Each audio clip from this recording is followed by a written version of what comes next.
September 3 Wednesday mini vlog இது. கமெண்ட்ஸ்ல சில சகோதரிகள் பூஜை சமயங்கள்ல மாதவிடாய் வந்துடுச்சுன்னா என்ன பண்றதுன்னு கேட்டிருந்தாங்க. ஃபர்ஸ்ட் ஆஃப் ஆல், பீரியட்ஸ் என்பது ஒரு சர்வசாதாரண இயற்கையான விஷயம். இந்த சமயத்துல தான் வரணும் வரக்கூடாதுன்னு நாம முடிவு பண்ண முடியாது. உங்க உடலுடைய நேச்சர் மற்றும் இயக்கத்தை பொறுத்து ஒவ்வொரு மாதமும் சரியாகவும் வரலாம், இல்லனா பிரச்சனைகளும் ஏற்படலாம். ஆனா எதுவா இருந்தாலும் மாதவிடாய் ஏற்படுவதை ஒரு அருவருப்பான, அசிங்கமான, தவறான விஷயமா பார்ப்பதை முதல்ல நிறுத்தணும். மென்ஸ்ட்ருவேஷன் ஒரு பெண் உடலோட பயாலஜிக்கல் ஃபங்க்ஷன்ஸ்ல ஒண்ணு, அவ்வளவுதான். அந்த சமயங்கள்ல பெண் உடலுக்கு முழு ஓய்வு தேவை என்பதற்காக தான் அந்த காலத்துல வீட்ல இருந்து விலக்கி வச்சிருந்தாங்க. ஏன்னா அந்த காலத்துல இவ்வளவு மெஷின்ஸ் கிடையாது, உடல் உழைப்பு அதிகம். அது மட்டும் இல்லாம பெண்கள் அப்பெல்லாம் துணி தான் உபயோகப்படுத்தினாங்க. இன்ஃபெக்ஷன் ஆகாம இருக்க கூட பெண்களை கம்ப்ளீட்டா வீட்ல இருந்து தூரமா இருக்க சொல்லி இருக்கலாம். ஆனா இப்போ நாம வாழறதே 2 அல்லது 3 BHKல தான். இதுல எங்க இருந்து தூரமா போகிறது? அப்படியே போனாலும் நியூக்ளியர் ஃபேமிலிஸ்ல நம்ம வேலைகளை யார் வந்து செய்வாங்க? சோ இந்த காலகட்டத்துக்கு இதெல்லாம் பொருந்தாது. ஆன்மீகம்னு வரும்போது எந்த கடவுளும் நீ பீரியட்ஸ் டைம்ல செய்யும் பிரேயர்ஸ்லாம் என்னால கேட்க முடியாது, நீ அசுத்தம்னு சொல்ல மாட்டாரு. அந்த சமயங்கள்ல பெண்ணோட உடல்ல ஏற்படும் எனர்ஜி மாற்றங்கள் கோவில்ல இருக்கும் சக்திக்கு எதிர்மறையா செயல்படும் என்பதால தான் கோவில்களுக்கு பீரியட்ஸ் டைம்ல பெண்கள் வரக்கூடாதுன்னு சொல்றாங்க.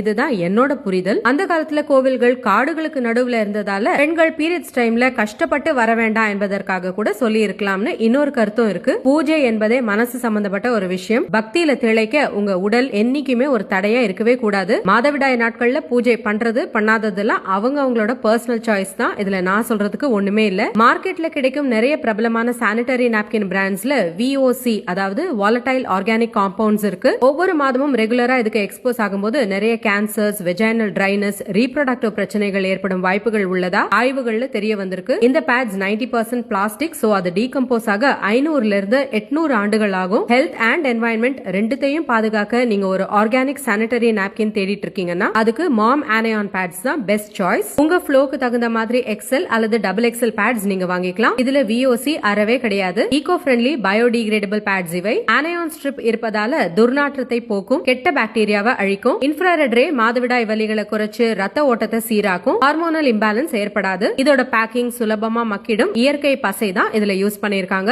ஆனையான் ஸ்ட்ரிப் வெஜைனல் pH பேலன்ஸ் செய்யும். உங்களை ஃப்ரெஷ்ஷா வச்சுக்கிட்டு உங்க எனர்ஜி லெவல்ஸ் இன்க்ரீஸ் பண்ணும். இது போல ஆர்கானிக் பேட்ஸ் யூஸ் பண்றதால cancer, infertility, PCOD, PCOS, vaginal discharge, heavy bleeding problems வராம தடுக்கலாம். இன்ஸ்டாகிராம் பேஜ் டேக் பண்ணிருக்கேன். இன்னும் ஷார்ட்ஸ்ல சந்திக்கலாம். பை.